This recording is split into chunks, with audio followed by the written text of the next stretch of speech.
Qiyamah, the resurrection.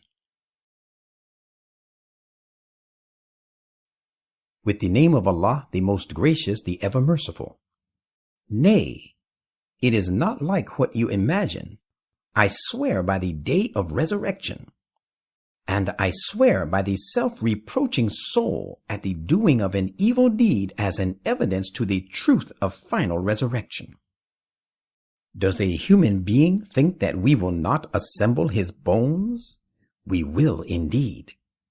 No doubt, we have the power to reproduce him to a complete form, even to the very tips of his fingers. His denial of resurrection is because a human being likes to continue in his evil ways in the life that is before him, without fearing the consequences of his deeds. He asks with contempt and doubt, when shall the day of resurrection come to be? It shall be the day when the sight of a person is confused, and he is confounded for being unable to find the right course. And the moon will eclipse, and the sun and the moon will be brought together. The human being shall say on that day, whither to flee? To nowhere at all, there is no refuge. Upon that day the recourse shall be to your Lord. Upon that day every soul shall be informed about all his commissions and omissions. Rather, a human being is himself well aware of his own self, and so himself is a witness against his own soul. No excuse will be accepted from him, even though he puts forth all possible excuses to prove his innocence. Prophet, when we reveal the Qur'an, do not move your tongue with a mind to repeat this revelation in order to commit it to your memory hurriedly. The responsibility of its collection and its arrangement lies on us. When we recite it, then follow its recitation.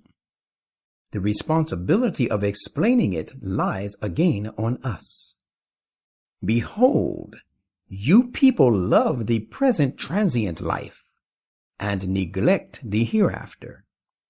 On that day, some faces will be fresh, beaming and bright, looking absorbed in the vision of their Lord. And also on that day, some faces will look gloomy and dismal, because they will realize that a backbreaking calamity is about to befall them. Behold, when it, the soul of a dying person, reaches the throat to leave his body in death, and when those around the dying person say, who is the physician to cure and save him?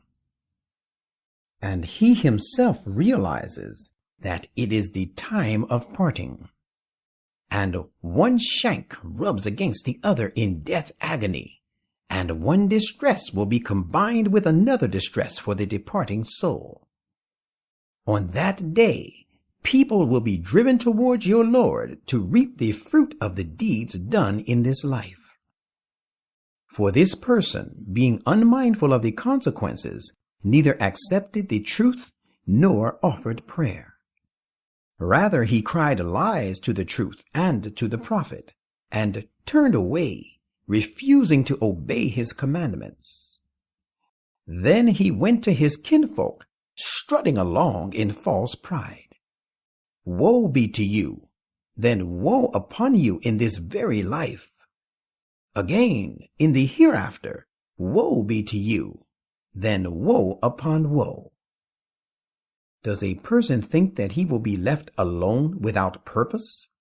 Was he not a small drop of semen ejected into a proper place, which drop then became a clot of blood?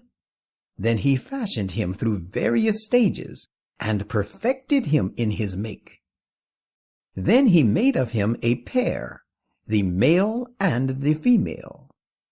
Has not such a one who creates from an inanimate source the power of raising the physically and spiritually dead to life?